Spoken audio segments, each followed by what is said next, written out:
they will never get a place in the law and practice of Nepal. So it was very important. There was a kind of critical moment by which, if they don't get in here, they're not going to get in ever. And I can see maybe some analogies with the developments in Cyprus. I think the problem is that Cyprus might regard it as a rather unfriendly act.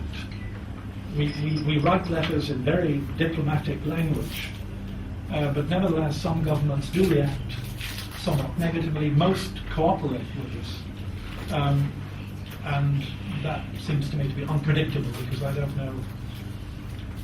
May I just say finally that our committee, it sounds very, racial discrimination, but we deal with issues of ethnic groups, minorities, language rights, non-citizens. We deal with a range of issues. But Cyprus has not reported to our committee, and we're another avenue of influence, since 2001. That was my first year on the committee, and I acted as rapporteur for Cyprus. We made certain fairly mild recommendations.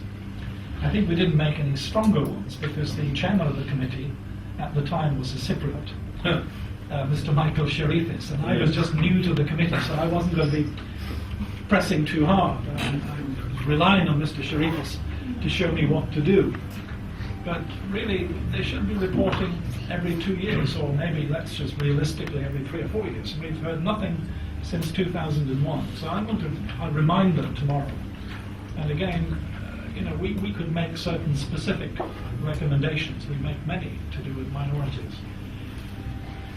So those are just a few of the avenues. And then Mr. Hadjiroussos, in relation to the Maronites, would know more about the side, for example,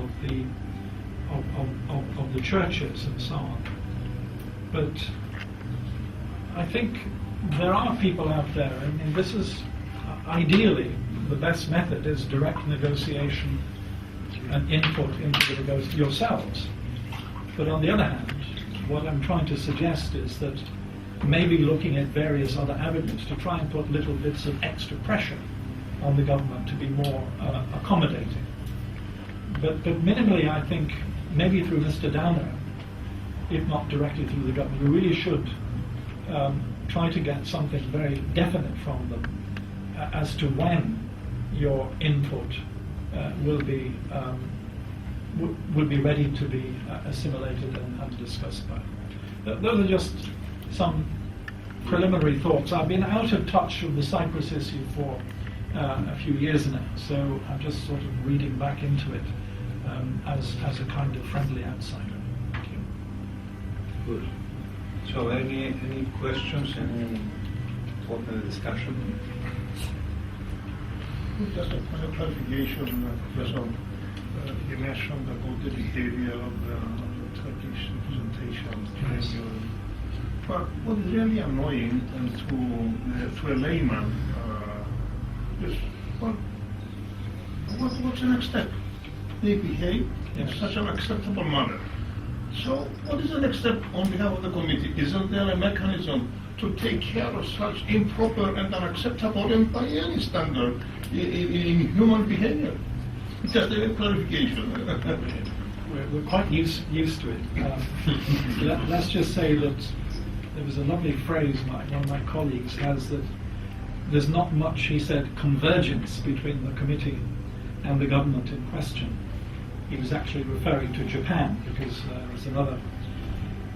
Some governments are receptive, mainly governments from Eastern Europe, I would say. They're actually very receptive to, and we try to tell them that we're not here to judge you, we're here to try and help, try to assist the development of a policy to do with minorities and so on.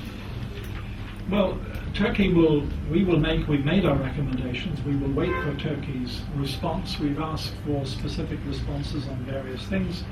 We'll consider them again. If we consider them not satisfactory, we'll ask the questions again. But clearly, there's no further mechanism beyond this dialogue to enforce what they don't wish to be enforced, but at least they are now aware of how at least one body, one specific body to do with ethnicity in the United Nations reads the situation.